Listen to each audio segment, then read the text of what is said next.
Okay, everybody, I guess it's time we get started. And you can see I've moved from the Shabbat table back into my office. We're trying to fix up the office a little better so it's a little more conducive to working, just working. But it's also easier to keep the noise out there separated a little bit from the live stream. Although you're liable to hear anything, of course, you're still going to hear Uzi snoring and perhaps worse. You're probably going to hear the neighbors' four-wheelers. You're going to hear the neighbors' dump truck. Just no telling what you're going to hear in the neighborhood anymore. But I think this will be a little quieter for both of us at any rate. And so I'm glad you came. Shabbat Shalom.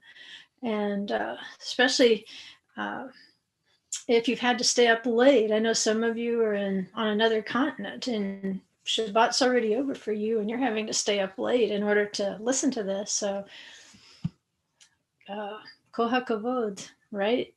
All the glory for such students. So let's get this started.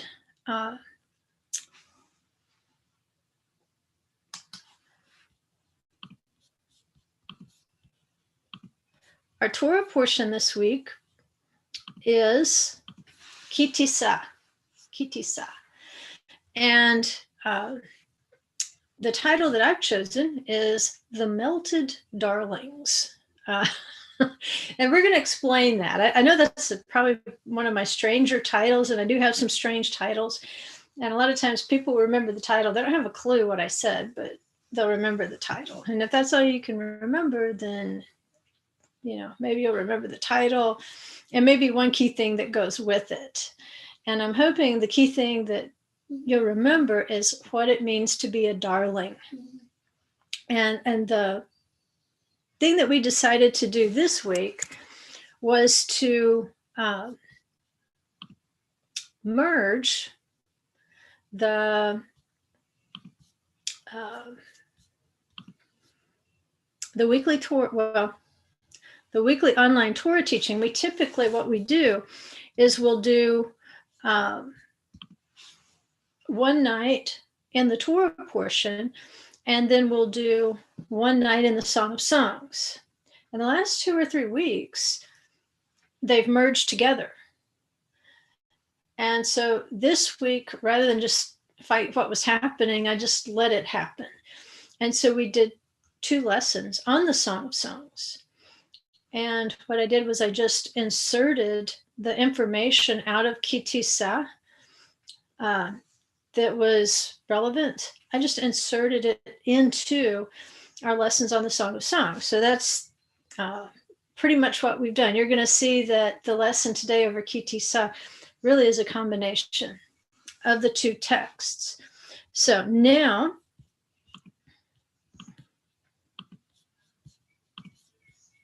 go back to the share screen so you can see what I'm doing. All right. Kitisa. And our title is The Melted Darlings. And for those of you listening by audio, the readings are Exodus 30:11 through 34:35, 1 Kings 18:1 through 18:39, Psalm 75, Mark 12:28 through 33. And Kitisa means when you elevate. And this Torah portion is part of several that you can string together and make a message out of it. And that message tells you about the content of the Torah portion as it relates to the resurrection. And I'll give you an example. Let's say the Torah portion, Beha Alocha. What this is instructions about when Aaron goes up to light the menorah, when he goes up to light the lamps. And so in your going up, it's a strange turn of phrase in Hebrew, but briefly, that's what it means. In your going up, and then you add kitisa, which means when you elevate, when you're going up, when you elevate, and then you add at the reckoning, which is the Torah portion, pekudei, the reckonings of, the accountings of. So in your going up, when you elevate at the reckoning, and just the titles of the Torah portions clue you in that what you are going to read in those texts is going to give you information you need to know about the resurrection and being gathered into the cloud, and what it means to be gathered and go up with the lamp, which is exactly what you're going to see in the book of Revelation. First thing John sees, he's going to see the menorah. He's going to see the 7 lamps before the throne. So that's why it really does pay off when you study the Torah portions.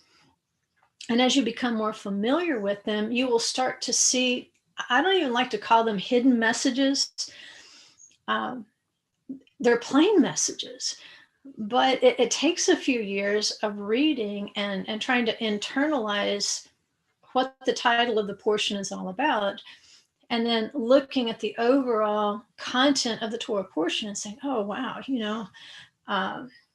Pekudei, it's going to be all about the movement of the cloud. That's what I want to know about. That's when I'm reading the book of Revelation. I need to know about this movement of the cloud. And that's exactly what you'll get. So we'll move ahead a little bit. Our text that we were working with this week in the Song of Songs is chapter 1, verses 9 through 10. And we had already broken down why the term of endearment, where it says, to me, my darling, you were like my mare among the chariots of Pharaoh. In past weeks, we broke that down, and what we realized is that the textual clues, they led us all the way to the book of Revelation and the white horse, the red horse, the black horse. That there is a correlation between the chariots of Pharaoh and the judgments we see beginning in the book of Revelation. So we had established that foundation. What we did this week is we backed up a little bit. We said, okay, we skipped over something. It says, to me, my darling, you are like my mare among the chariots of Pharaoh. Your cheeks are lovely with ornaments, your neck with strings of beads. What we want to focus on is my darling. That's a term of endearment. And it may hold more in it than we're aware of if we just stick to the English. Because what we know about translations is sometimes they'll use different words to translate the same Hebrew word. And what they're doing is they're trying to fit the context. They're making an honest effort to help you understand the context. And in that respect, darling is a fine choice of an English word. It's a term of endearment. But we need to know what the original Hebrew word was, because the original Hebrew word has other contexts that are going to help us connect who the darling is and her relationship to the Holy One in these other contexts as well. It's important to know these things because Yeshua talks about them. He tells parables about it. So here's the word, ra'iti. Ra'iti in Hebrew is my darling. Not my darling Clementine, but my darling, ra'iti. And it's the feminine form of Reya. Reya is going to be the masculine, and Raya is going to be the feminine.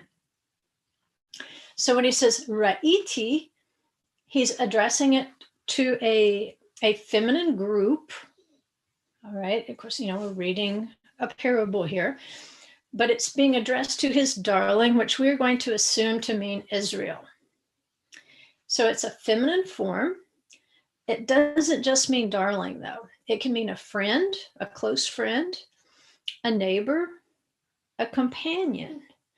And the best I can tell, the only book of the Bible where it's turned into a feminine is right here in the Song of Songs. In other places, it's going to appear as Reya, which is the masculine. To give us the context, this is why I say we need to know what the original Hebrew word was, because there are additional verses we can read that will help us acquire our identity as his darlings. So let's go right to the heart of the Torah, which is Leviticus 19:18, right in the middle of the book of Torah. You have Vayikra.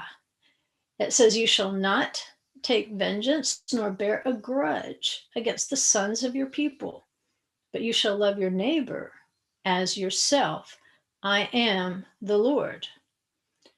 Right there, we have the most famous context of Rhea, the neighbor. And so now we connect, love your neighbor as yourself. We know that the Rhea and the Raya are connected. We might say they're in the same neighborhood. One has something to do with the other, and each will help explain the other. So there's two relationships we can read into just these two scriptures. First of all, Raiti, when he says, my darling, this is our relationship to the Holy One.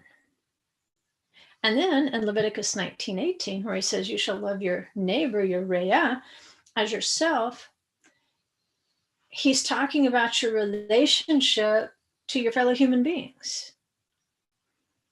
And in case we might be tempted to separate out that commandment, he follows it with, I am the Lord. In other words, the reason that you're going to love your neighbor, your Reah, as yourself, is because of this relationship of Ra'iti that you have with me. One affects the other.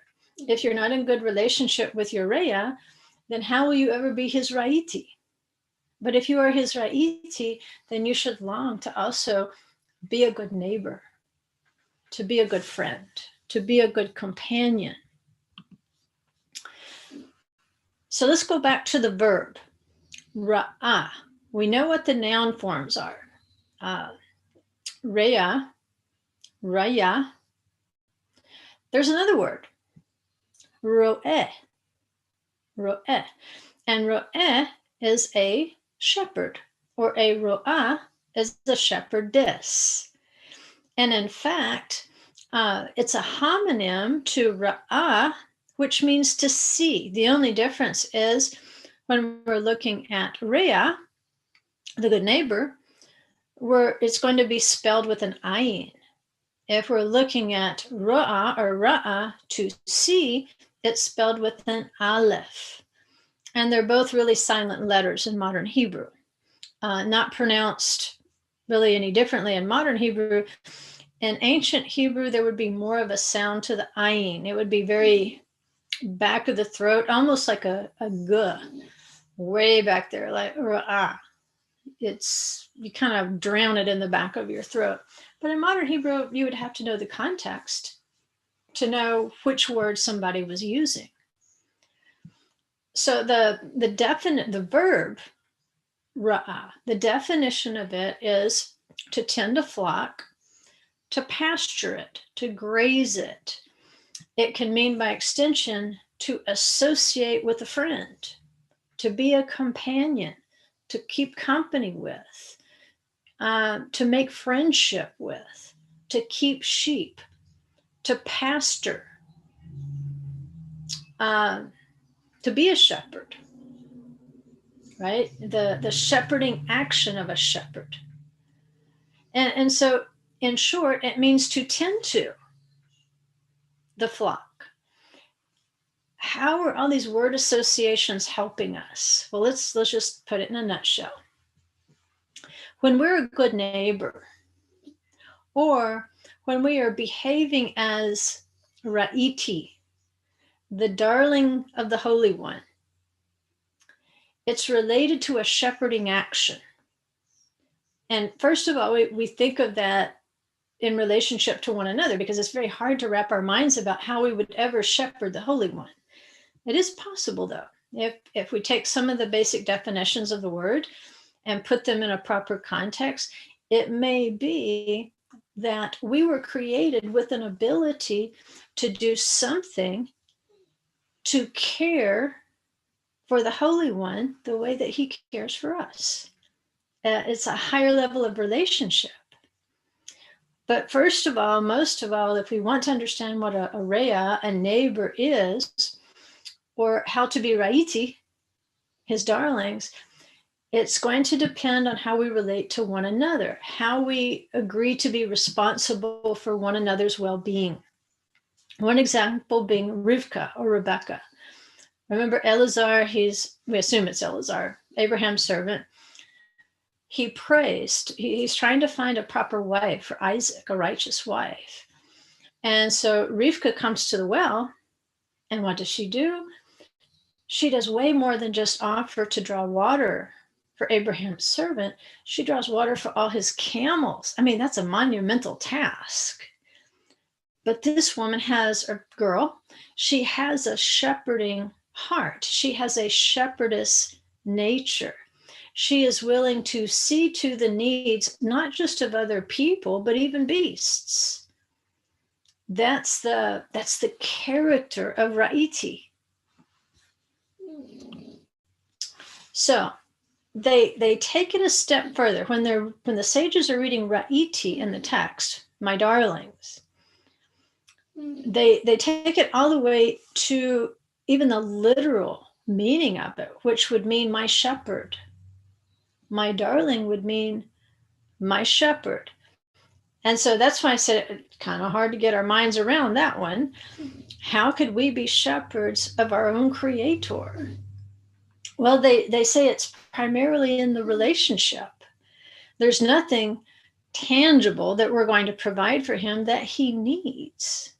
But there is something that he does desire of us, and that is a relationship. And that's what Rhea is primarily. It's a relationship of caring for one another. And from there, we can see that it's possible to develop new dimensions to our relationship with the Holy One, to see him more than, Amazon.com. Let me put this in the shopping cart, go to prayer and ask for it. And we'll see if it makes it past checkout. No, it's not that sort of a relationship. That's not what prayer is for. That's not what being a covenant is for. He wants something higher than just our expecting him to provide every need. He wants us to be his friends, like Abraham. He was called a friend of God. And he wants that higher level of relationship. Yes, he will care for our needs. We are his Ra'iti, his darlings. But he wants us to become companions. And the only way we can be true companions at that level is we have to know what pleases him. If you're going to be friends with someone, one thing that you start working on right off the bat, and typically it's in your first conversation, it's how you come to be friends. You might sit down and, well, my name is this, my name is that. You do a little chit chat. And probably at the end of a conversation, well, you know that this person maybe is a vegetarian, or you know that the particular faith walk of another individual, you know what kind of foods they like, you know what kinds they don't like. You start developing right off the bat an understanding of what pleases that person and what displeases that person. And if we're going to be friends, then typically we try to bend toward the things that will please the person and develop our companionship, and to move away from the things that we know provoke them. In our relationship with the Father, it seems like a lot of times we think he should be more concerned with pleasing us than we should be concerned with not provoking him. And he's aware of that. He created us, but he desires something deeper than that. He desires for us to shepherd him by becoming more and more aware of what pleases him. And the more that we behave ourselves according to what pleases him, then the deeper that relationship is going to become. In fact, this is not a new idea, by the way. I'm stealing this idea from some very old scholars. We're going back to the first century, because the first century scribes, the Jewish scribes, they understood what this meant. This is where I'm getting the idea of Ra'iti, of how we we develop the shepherding nature as both the darlings of the Holy One and as being good neighbors to one another. And they understood it was deeper than just bringing the right sacrifices at the right time. It was way more than that.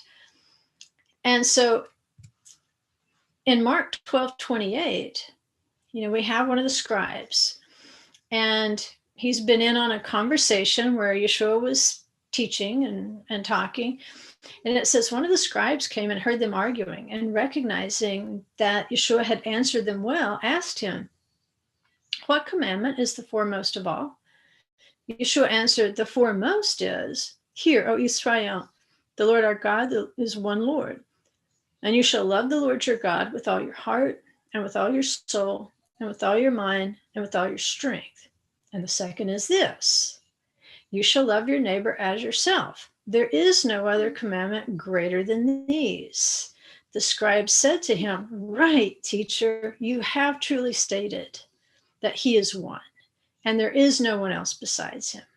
And to love him with all the heart, and with all the understanding, and with all the strength, and to love one's neighbor as himself, it's much more than all burnt offerings and sacrifices."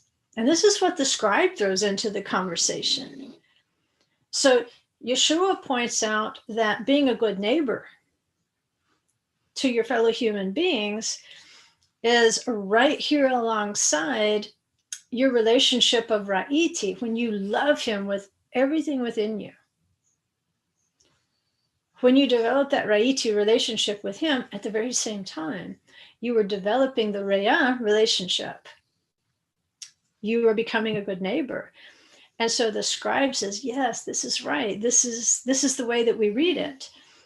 And he says that, all the burnt offerings and sacrifices that we bring, these are just steps. These are symbols. These are little acts of obedience. But what he's really desiring out of these little acts of obedience is the fact that we would bother to learn his will. We would bother to learn what pleases him. And these would just be tokens that we bring that signify the changes that have taken place within us. It's always been much more than burnt offerings and sacrifices. Which brings us to one of those sacrifices.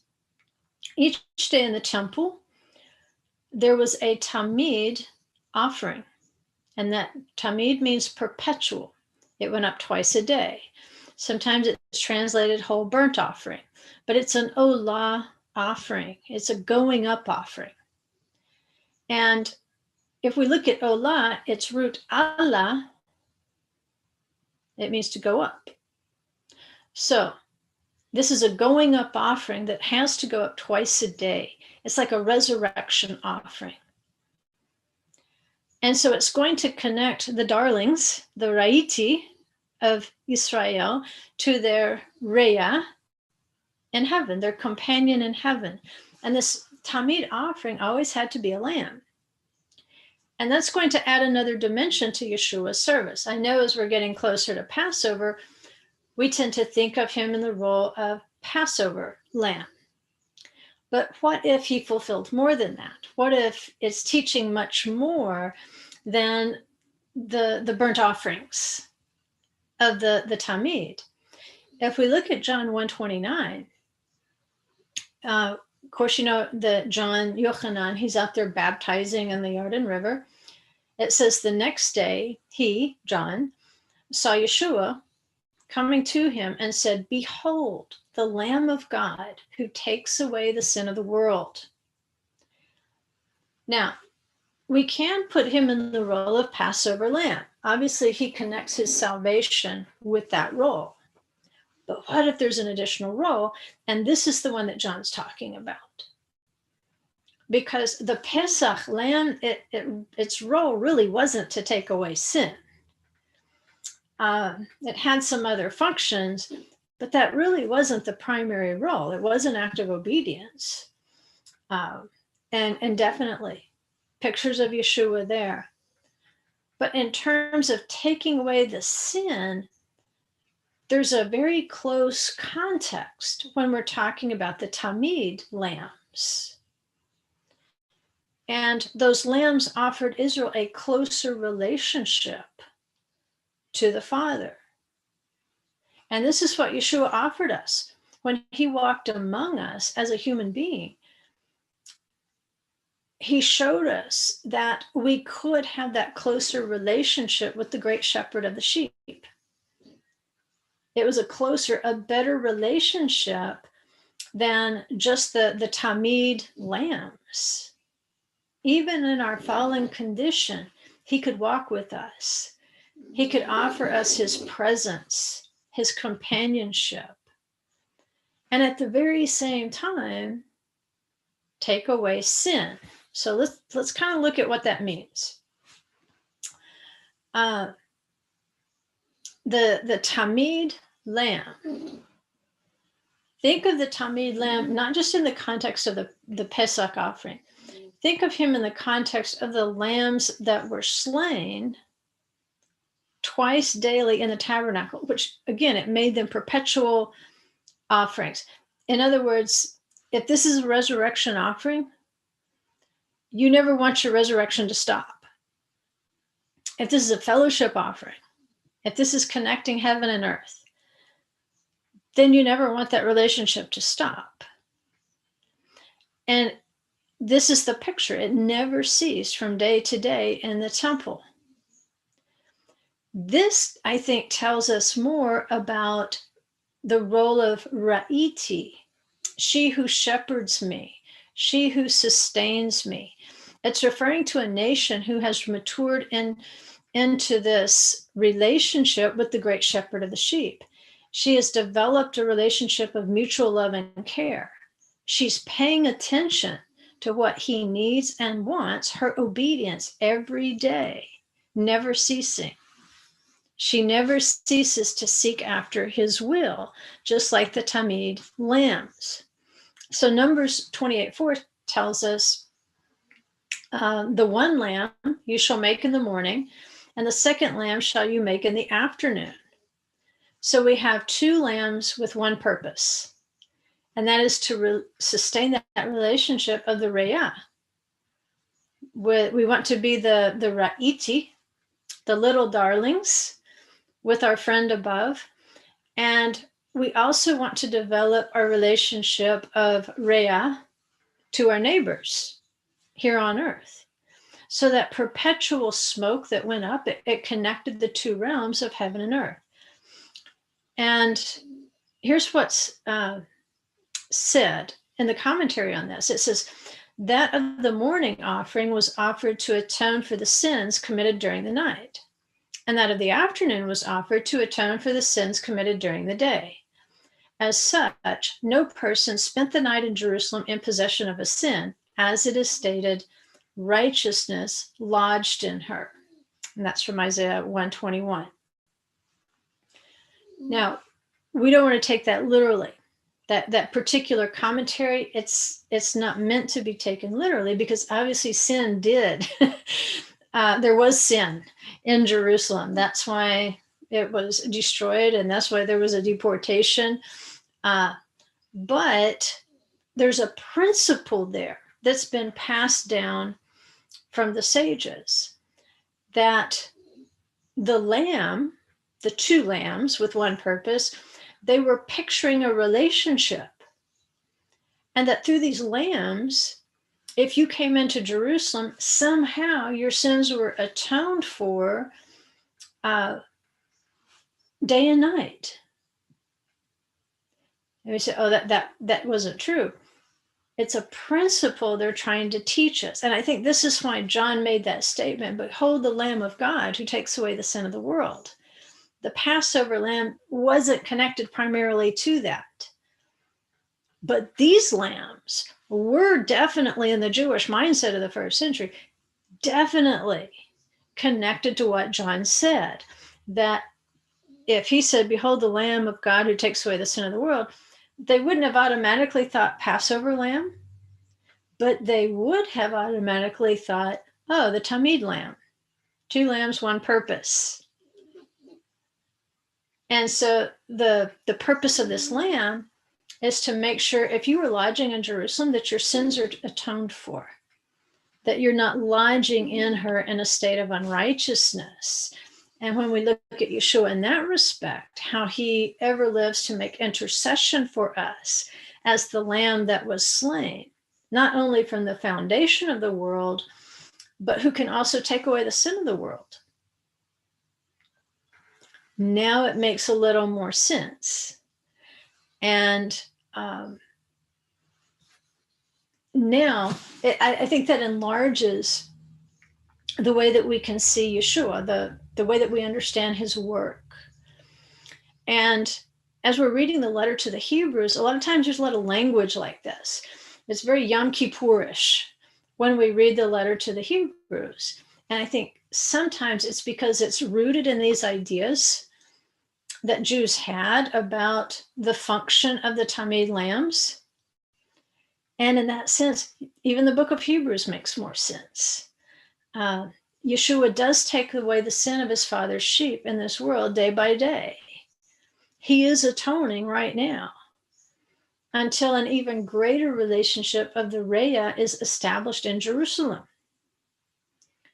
And so in the meantime, we don't want to trample underfoot that blood daily. If he is daily being slain, in a sense, because he was slain, daily we can appreciate that blood and cultivate the relationship that he desired for us to do.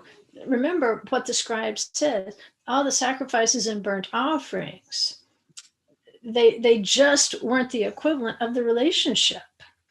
They were just tokens of the relationship. And so we want to cultivate the relationship that was opened up by Yeshua by seeking the will of the Father and sustaining him with all that we can give him. What can we give him? Trust, love, obedience. These are the things that sustain him, that bring him pleasure. And in this sense, we function as ra'iti. So remember in the passage we're looking at in Song of Songs, it talks about the ornaments on Ra'iti's cheeks.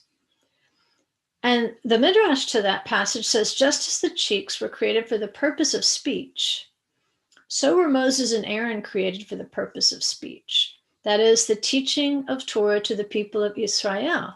Thus, they are the cheeks of Israel. In other words, the Torah adorns you, and it's reflected in your cheeks.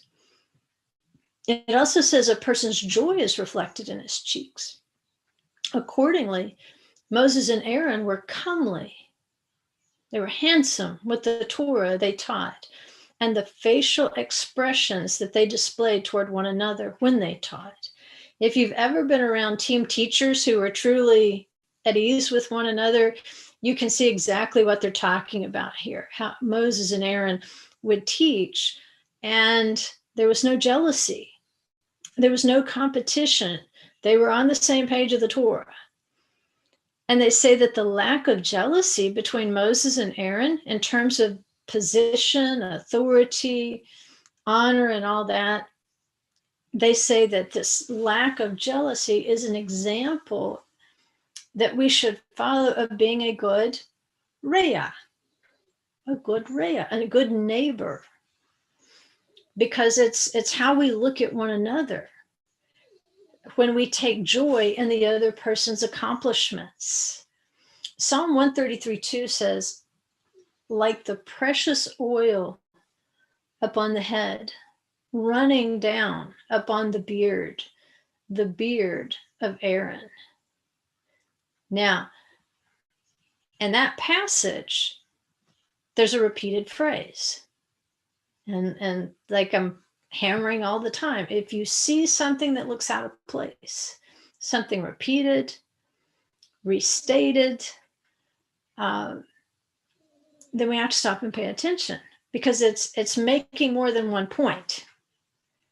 In this case, like the precious oil upon the head, running down upon the beard of Aaron, we have an unnecessary repetition of the beard, running down upon the beard of Aaron. Now, we didn't need that extra beard. If it had just said running down upon the beard of Aaron, then it communicates the point. But it's communicating 2 points right there. There's 2 beards. There's 2 beards in the sentence. What are they talking about? Exactly what we just said. The relationship between Moses and Aaron. And so it asks, did Aaron have 2 beards that it is written upon the beard of Aaron? And they say, no. It's to teach that when Moses saw the anointment oil running down upon Aaron's beard, it was just the same to him as if it were running down upon his own beard. And he rejoiced. Moses' love for Aaron was so complete that it was as if the oil were running down his own beard. They weren't twins, but they were like twins. They were completely at ease with one another.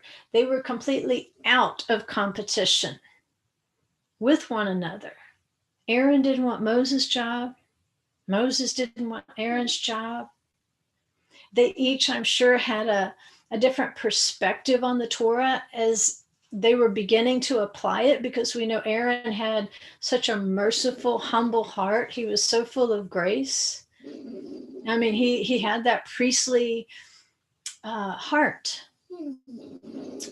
Moses was much more, how do we say it?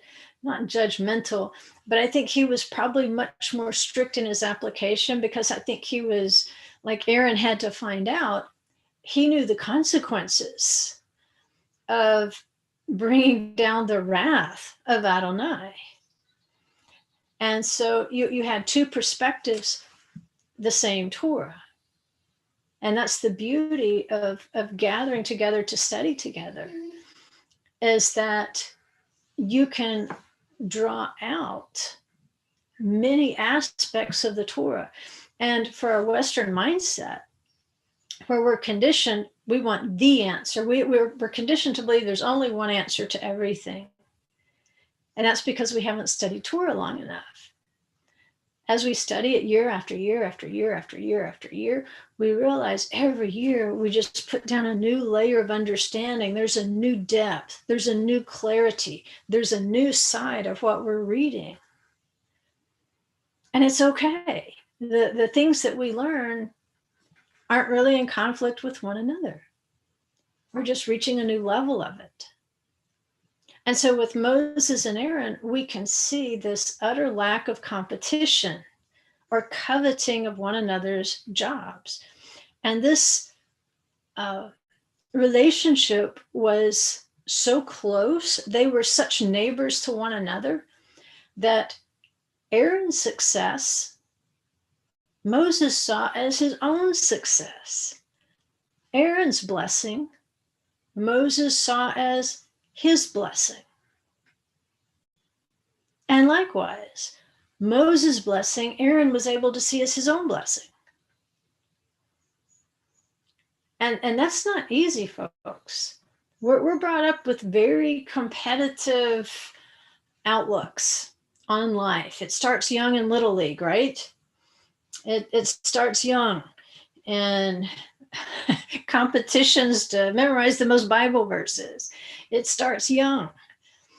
We want our kids to succeed. We want them to embrace life. But so often the things that we do as children involve being in a competition. And it's not easy to, at the same time, infuse this sense of companionship. The coaches pull their hair out because kids don't understand teamwork. They're always like, if you work as a team, you'll win more games. If you're just playing for your own statistics, we're going to lose games. You might look good losing, but you'll lose. And this is the message that we're getting right here with the oil running down the beard of Aaron, that they were so in sync. They were such neighbors to one another, such companions to one another, that if one experienced a success, the other one experienced it in exactly the same way, as if it were his own. And so in that sense, there's no need to check statistics to see who's ahead. Because if, let's say, if somebody sells more books than I do, and we're on the same page of the Torah, then their success is my success. It's getting the message out. It may not be the way that I worded the words. They worded them differently. But if they put the message out there and that message is being received and they've sold 1,000 more books than I have, Baruch Hashem, I rejoice with them. And any other way, in any other type of ministry, that's the way we have to see it. If somebody gets invited to more conferences than I do, that's my success too. That's good, because they've been selected because they can transmit that message and help to transform lives. They're yielded to the Holy Spirit, and they're doing the work of the kingdom. And likewise, there's, in ministry, you always have companions who are in ministry. They likewise rejoice at my successes, at my blessings. When I'm allowed to use a gift for the kingdom, they rejoice with me. There's, you want to find people who have that true companionship mindset, who see your successes as their own, and how you see their successes as your own. And so they say this is what is meant by, like the precious oil upon the head running down the beard of Aaron. Remember in Ki Tisa, it talks about the compounding of the anointment oil. But there's a context for that, where it says, like the precious oil upon the head running down upon the beard of Aaron. Just prior to that verse, the psalm states, and you know this, you all know the song, you can all start humming it. Behold, how good and pleasant it is for brothers to dwell together, moreover in unity. It makes you want to tap your feet and dance a little. Da, da, da, da, da, da, da, da, right?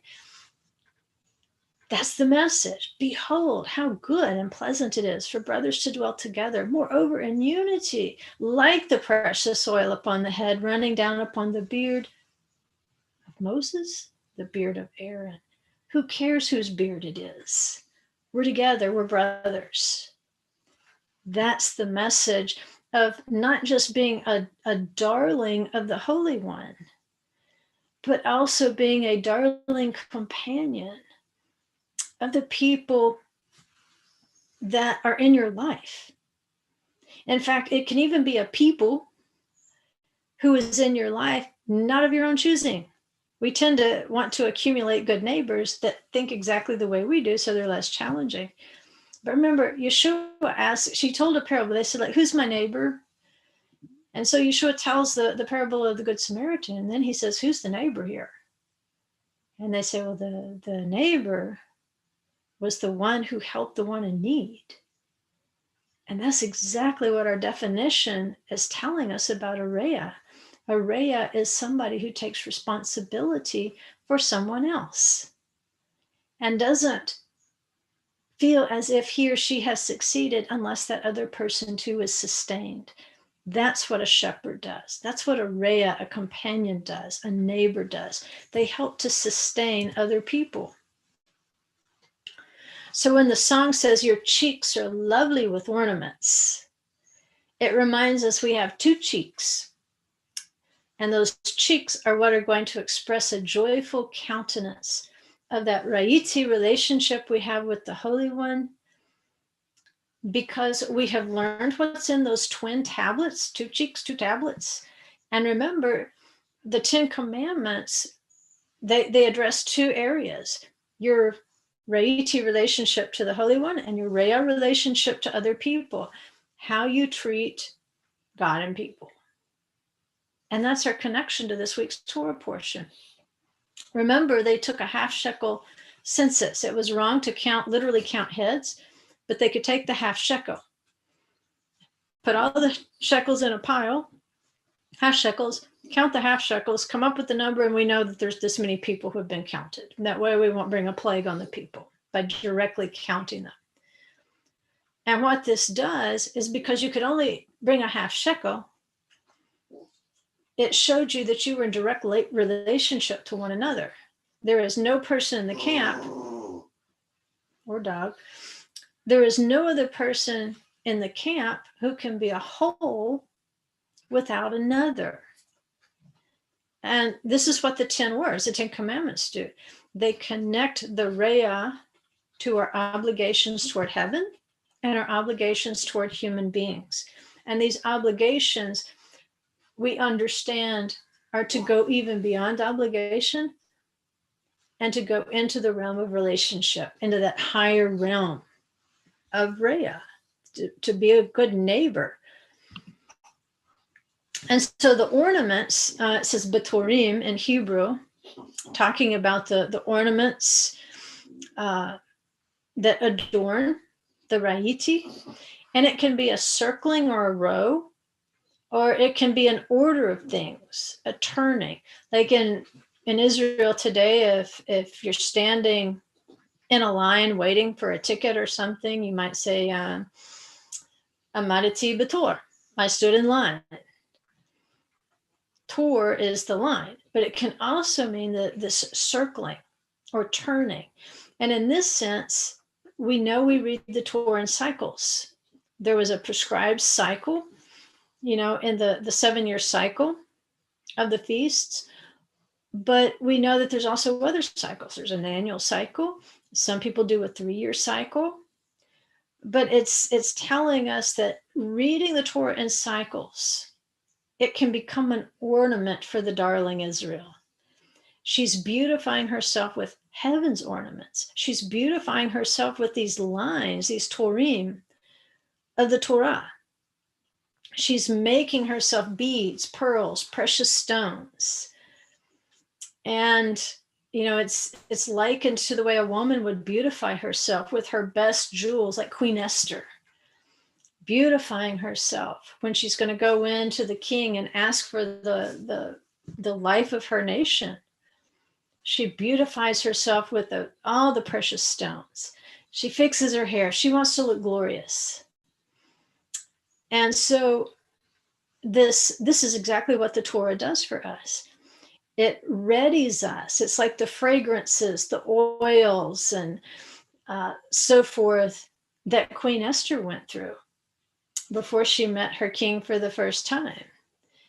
And this is what Torah does for us. It's fragrant oils, it's incense, it's precious stones and jewels that we can ornament ourselves with as we prepare for that final culmination of being the ra'iti, the darling of the Holy One. And in the meantime, who benefits from it? Who benefits from these fragrances and ornaments and so forth? People.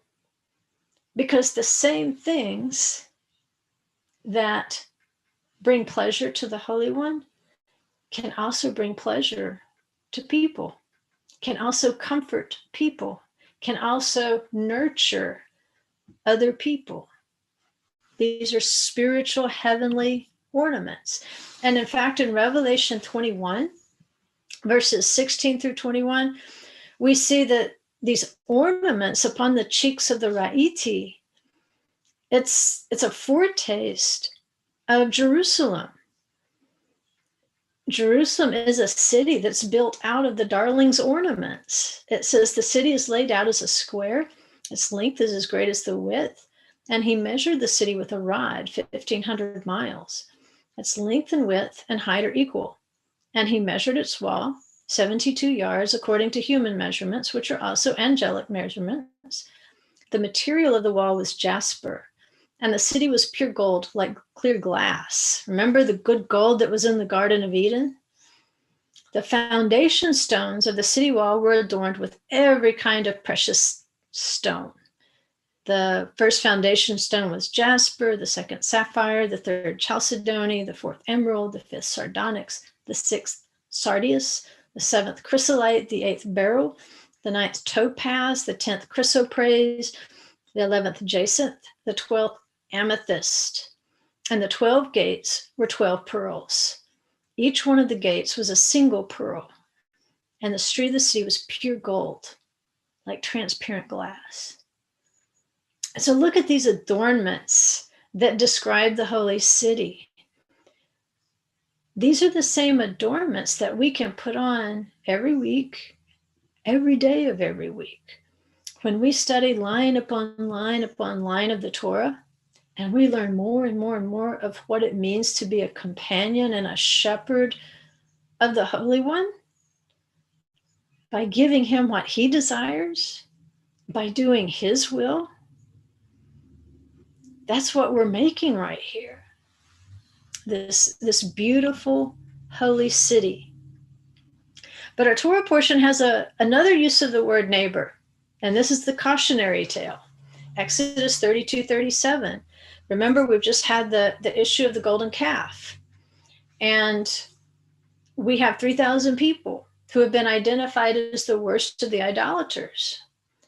And so Moses calls the Levites, and he said to them, "Thus says the Lord, the God of Israel, every man of you put his sword upon his thigh and go back and forth from gate to gate in the camp, and kill every man his brother and every man his friend."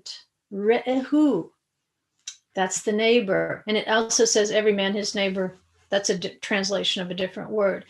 But our word that we've been working with, Re'ah, his friend, Re'ehu, that's it.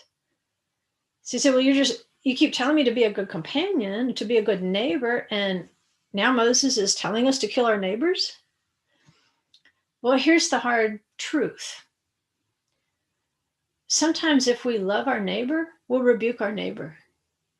And if you think of 3,000 men who were the worst of the idolaters versus hundreds of thousands of Israelites who had just received the 10 Commandments, and they knew what their proper companionship should be to the Holy One. They also knew what their proper companionship should be to their fellow Israelites. And out of all those hundreds of thousands, who spoke up? If there's only 3,000 troublemakers in the entire camp, you wouldn't have to just verbally call them down. You could physically restrain them until Moses returned. They don't do that. And so there has to be a second judgment, not just to reveal these first 3,000, which it said leprosy broke out on them, and that's how that Moses knew they were the worst. Then he has to grind up the gold from the golden calf, mix it with water, and he tells the Israelites to drink it, because what this is the trial of the woman accused of adultery.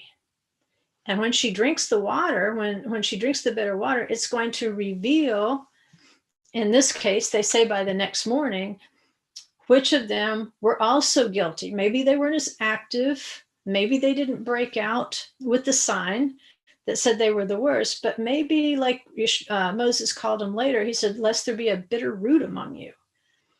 And there were some bitter root Israelites. And so the Spirit revealed it. He had them drink the gold dust put into the water. And it says by the next morning, they had their bellies and had swelled up, their thighs had wasted away, and they were dead. They didn't have to be killed by the sword because their sin had already killed them. Their idolatry had already killed them.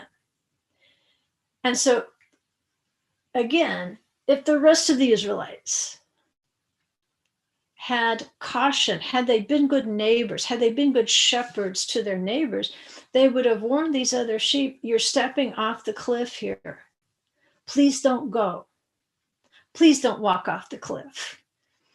Please don't worship an idol. Please don't engage in sexual play associated with an idol. Please don't eat and drink things dedicated to this idol. And if there's enough of them, they don't have to say please.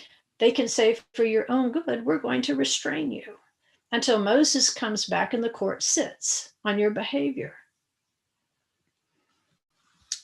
but they weren't good neighbors. And the sages say this is why they also, so many of them suffered, because remember, after this comes a plague. This is why they suffered this series of judgments. They were kind of being sorted through the different motivations, levels of participation, and in the end, just looking the other way. And that's what we must not do. We must not look the other way if we are to be good neighbors to our companions. We must not let them do things that will cause them to die. And if we can't stop them, we at least need to know that we have spoken up. We expressed our concern for their behavior. And then after the warnings, they choose to go ahead and walk over the cliff, drive over the cliff, then you don't have to in turn worry that you will be judged because you weren't a good neighbor. You didn't rise to the level of relationship. You didn't truly take upon yourself the obligation of being a good neighbor. And that's important. In fact, the Midrash has some interesting things to say about this. And remember that the Midrash is allegories, so you're not meant to take them as literally true. Maybe some of them are. But it says that the water for this ordeal, where Moses grinds up the gold dust and puts it in the water for the people to drink, the Midrash says that the water for that ordeal miraculously flowed down from the top of the mountain where Moses had. They believed that Moses literally went up on the top of that mountain and entered into the realm of heaven in order to receive the 10 words on the twin tablets, that this accounts for his not having to eat physical food for 40 days and 40 nights, that he had literally crossed the border there at the top of the mountain. And so the top of the mountain was seen to, the realm of the garden was seen to have descended upon the top of that mountain. And so this miraculous water starts coming down the mountain. And they say this is where he sourced the water to put the gold dust in, to make them drink, to find out if they had participated in the idolatry at a secret level. And so the allegory here may be of how the living water of heaven, the spirit of heaven, is what can reveal spiritual adultery. Because when mankind drinks that water, it's going to bring about a natural death. That's what happened to Adam and Eve. They very quickly, their sin was revealed. And they fell into a natural death. And like we've studied in past years, the Mishkan, the tabernacle, it's a little creation. It's a repeat of the creation story, the building of the Mishkan. And so it's as though the Mishkan here, the people are concerned, the presence has departed from them, the cloud has departed. In fact, Adonai wants to kill them. Moses has to do this prolonged bargaining in order to spare their lives and eventually achieve their pardon. And so the Mishkan is, as this little creation, is supplying the water and the dust. This is what Moses receives on the mountain. He's got all sorts of plans and blueprints when he comes back down with the Torah. But the water coming down from the garden, this dust, he says, I'm going to mix it together. And it shows you what happens when you try to mix that which is holy and spiritual with that which is earthly and immoral. When you try to put those two things together in a person, eventually the adulterer will be revealed. But with Yeshua, again, we have this advocate with the Father. And we want to cultivate that relationship so that there is no secret bitter root that would go down. And we would think, I'm okay with sinning. All I have to do is say I'm sorry tomorrow to God and everything will be okay. Let me just go ahead and do whatever the heck I want to do. No, we don't treat Yeshua's blood that way. We don't. Because these levels of judgment show that, okay, he might deal with the blatant sinner first, but the Spirit is going to enter into our hearts. And it's going to reveal who we really were. Were we secretly saying, man, I wish I could engage at that same level, but I'll just kind of enjoy the fringe benefits here? Or those who are horrified by what they're saying and saying, please stop, don't do that. That's no way to build a relationship with your Creator. The Spirit knows who we are when we won't admit it to ourselves. So at this point, the Holy One wants to demonstrate that he's pardoned them for the sin of the golden calf. After all these judgments, we've got everybody, we got the weeds weeded. And now the people who are left, they need assurances. They're bereft. You know, he's saying, my presence is going to leave you. I'll send you an angel to lead you into the land. I don't want to be with you. And so now they need to be reassured. And so he devises a way to reassure them that his presence, as he promised, could reside among them again. They've endured the 3,000, which they say was exposed with leprosy, the sword of the Levites, the plague that it tells about in Exodus 32:35. But now the Holy One tells Moses, lift up their heads, kitisa, lift up their heads with a census. Let them be counted and understand that there's still a great number. Lift up their heads and let them know that there's somebody. They still have a future with me. And so this is going to encourage them. It's going to give them another chance to feel my presence among them. And that's important. Sometimes when we have great failures, the same way that you would do in a relationship, just send a signal like, you know, what just happened, it's going to be okay.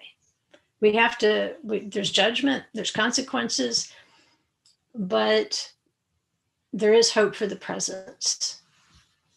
There is hope for the relationship to somehow return. And we're told an interesting little factoid. Ezekiel 45 and 12 tells us that the half shekel was worth 10 gerah. Within the Torah portion, it tells us that the shekel was worth 20 gerah. And so that was the value. When they bring the half shekel in, it's worth 10 gerah. It matches the number of the 10 commandments that they broke. Because if you move through those 10 commandments, they pretty much broke them all. Once they started going down the path of the golden calf, if you start counting up all the sins that would have been committed surrounding it, yeah, they did all that. So here's what the Midrash says, that the half shekel atoned, the 10 gerahs atoned for their having transgressed the 10 commandments. And so what they did is they took those silver half shekels, they were melted down, and they were used to recast the silver sockets. And those silver sockets were what were used to support the beams of the Mishkan. And remember, the whole goal of the Mishkan says, I want you to build this so that I can dwell among you. So he takes this opportunity, says, okay, I'm going to melt them. My little darlings have misbehaved. I'm going to melt them down and recast them. And I'm going to put them in a most important thing. I'm going to put them in a place of trust. Now they're going to support the very beams, the very bones of the Mishkan. I'm going to give them a steady, solid place. And they will see that they are this silver. They are still part of my Mishkan.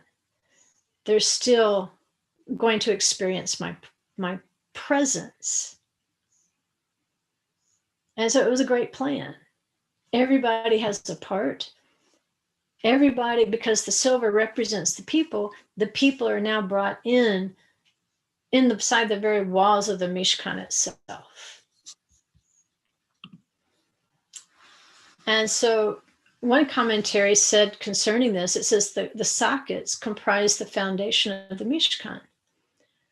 The use of the half shekalim for their fabrication indicated that the people's contributions provided a new basis for Hashem's residence in their midst after sin. And so what do we get by combining the half shekels that are then melted down where you can't tell one from the other? Remember, down the beard of Aaron?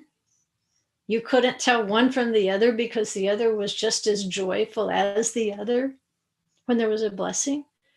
So it says the combining of each man's half shekel became a reminder that the foundation of the Mishkan is brothers dwelling in unity. And that means obedience and shepherding care for one another.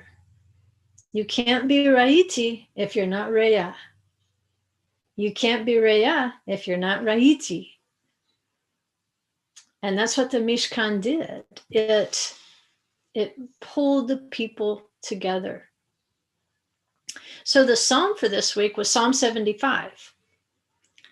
And Psalm 75:1, it begins, "We give thanks to you, O God. We give thanks, for your name is near. Men declare your wondrous works.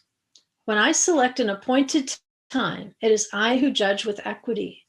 The earth and all who dwell in it melt. It is I who have firmly set its pillars, Selah." Well, right there in a nutshell, we have the Torah portion. The people were discouraged because it felt like the presence had departed. And he says, oh no, I'm near. I'm near. But the Mishkan is going to be the method by which I assure you that I am near. He says, I had to judge with equity. I had to judge these 3,000. I had to judge those with a bitter root. I had to judge those who would not shepherd their neighbors. And so now, through the Mishkan, which remember, another way of referring to the Mishkan, they called it the Ohel Moed, which means the tent of meeting, or the tent of the feast. A Moed is a feast. It's a tent for the appointed times, the feasts of Israel, the feasts of Adonai. So even though Aaron had declared a holiday with respect to the golden calf, he called it a Chag, and Chag is typically Passover, Shavuot, and Sukkot. Well, Aaron messed up. The golden calf and a new holiday did not create a divine Chag. And so the people sinned with respect to this. He had already given them the divinely set pillars of the Moedim. So he says, when I select an appointed time, a Moed, it's I who have firmly set its pillars. These pillars of the Moedim were set into place even before mankind was created. They were set into place on the fourth day of creation. That's what Scripture tells us. And so he says, okay, I've put these in place for you. Now get in sync with them. You want to be in sync with my Mishkan? You're going to have to be in sync with the pillars of the Moedim, the appointed times. And remember, the Mishkan really is a recreation story. So the psalm tells us, although he did have to judge the Israelites with equity, nevertheless, their silver was melted down in order to reestablish his presence among them, so that they would return to his appointed times, not the golden calf. So that they would kind of melt together, so they would become brothers who dwell in unity, so that the oil running down the beard of one was just like the oil running down the beard of the other. And that's the Re'ah. That's the message. That's how he wants us to relate to one another, so that he can see us as Raiti, my darling. And that's what we want to be. We want to be his darlings. But in order to be his darlings, he has to melt us down. He melts us down and reminds us, these are my appointed times. I firmly set its pillars. And if you can accept that, and if you will agree to be melted down, to be good neighbors, then I will make you the very foundations of those pillars.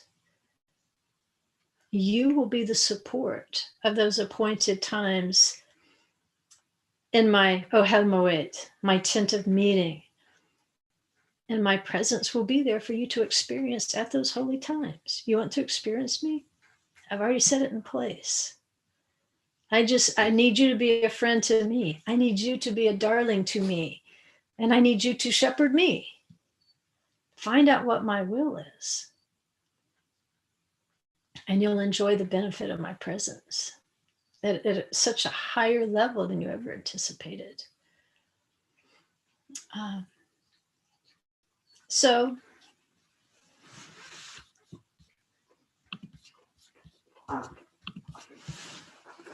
I thought you would enjoy that because it gave us the opportunity to pull together what we're doing in the Song of Songs each week and show you how it really is seamless. It has been the last few weeks with the Torah portions. And that's our longing. That's what we want to be. We want to be not just friends, but we want to be the darlings of the Holy One. We want to also shepherd him, to care for his need, to find out what he wants. What do you want from me? You know, if you love somebody, you don't do the exact opposite of what they've asked you to do or what you know pleases them. You find out what pleases them. And then you try to do those things. And that brings the relationship back together. It restores things that have been lost. And he's saying, it's that simple. It's that simple. Just come back to me. And the more you learn of me and the more you learn what sustains me, what is fragrant to me, that your obedience is like fragrant incense. It's like beautiful ointments that kind of trail behind you. They're on a spiritual level. He's not human. He's not earthly. He's not natural. But as we engage these things in the natural realm, we're finding out what it means, like Moses, to go up on the mountain and to walk in heaven before we're there. So, well, tell Hasten hello. I'm glad he is just up and at 'em this late in Shabbat. I'm kind of winding down this time of day as the sun's starting to set here. But I'm so glad you guys stayed online. And I hope it inspires you. Just transforms the way you engage the commandments as you're studying each week, that you understand you're not just studying for information to compete with the next person in Bible study. That's not what you're doing. No. You're studying those commandments in order to be a better friend to that person in Bible study. Does that make sense? Because it's easy to get caught up. It's easy to get carried away and say, oh, I found this new information. I can't wait till we go to Bible study because I'm going to spring this one on them. And he says, yeah, that's one way. He says, but be a friend. And when you do that, when you share something to your friend, is as if he or she discovered it as well. And when your friend offers something, look what I found. As long as it's like something kooky, you know. But if they've truly found a gem, a precious stone of the Torah, a new way of looking at it, and it's ornamenting their cheeks, you can see the joy in their cheeks, then let it ornament your cheeks too. Let your joy reflect their joy at what they have found. Isn't that what the woman did when she found her missing coin? She's like, come rejoice with me. That's relationship. And that's a way higher level than obligation. But it's a much more fulfilling level. And it's much more suitable to when we cross over into the garden, it's a much more suitable way of being. We'll be much more comfortable there if we've already moved past the competition stage and into the relationship stage of being good neighbors to one another. So thanks to everybody. It's letting me actually look at the chat today. I couldn't believe it. I was like, what sort of miracle have we experienced? And it's it's not even a feast day. We've had a miracle. I can read the chat box. Well, wow, you're all in here. Good to see you all. All my favorite people.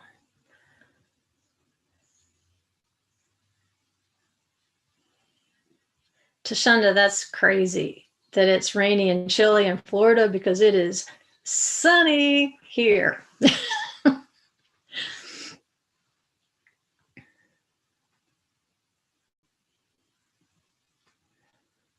I see some new names too.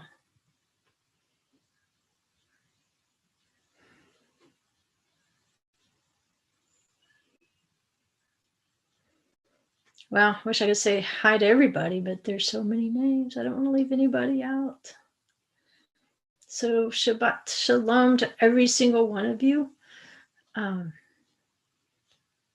I said, I'm so glad you joined me today. It is such an encouragement to me. I know this is not the greatest way to develop a companionship, but it's one way. We use the things we have and we don't gripe about the things we don't have. And so we say, Baruch Hashem, for YouTube, in spite of all its problems, it lets us get together once a week. So thank you all. We love you all.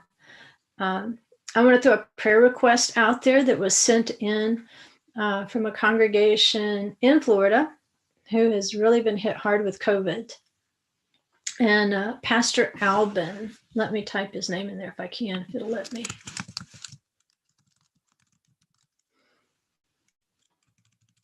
First name is Kenneth. They emailed me especially and asked for your prayers. Our class is going to pray Monday and Tuesday, but I want to throw that out there for everybody. If you have a prayer list or a prayer group, then please add Pastor Kenneth Albin's congregation. They've just kind of been slammed with COVID. And I know it's a problem in our family. With my mother-in-law, you know, once they get into that system, it can be difficult. And so please keep, I'll put KL1, my mother-in-law. Please put her on your list. And we're going to come through this, guys. I understand with a plague, sometimes there's people who are going to cross over before we do. It doesn't mean they were better or worse. Yeshua pointed that out. When people say, well, why did these people die? You know, were they sinners? He says, hey, look, the righteous and the sinners died in that disaster. The rain falls on the just and the unjust. The plague can fall on the just and the unjust. The difference is the destination. And so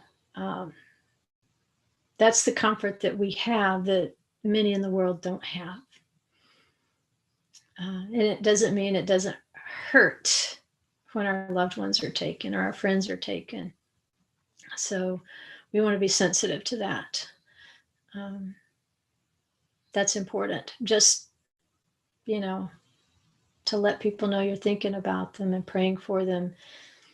I can't make the pain go away, but I can hold your hand while you're going through it. That's the best we can do sometimes. So find that person if you can this week who just needs you to say that. You don't have to use my words, but just, you can't fix anything for them, but maybe you can just, write them a note, a quick email, a quick telephone call, take them to coffee, or take them coffee so you don't have to wear a mask or whatever. But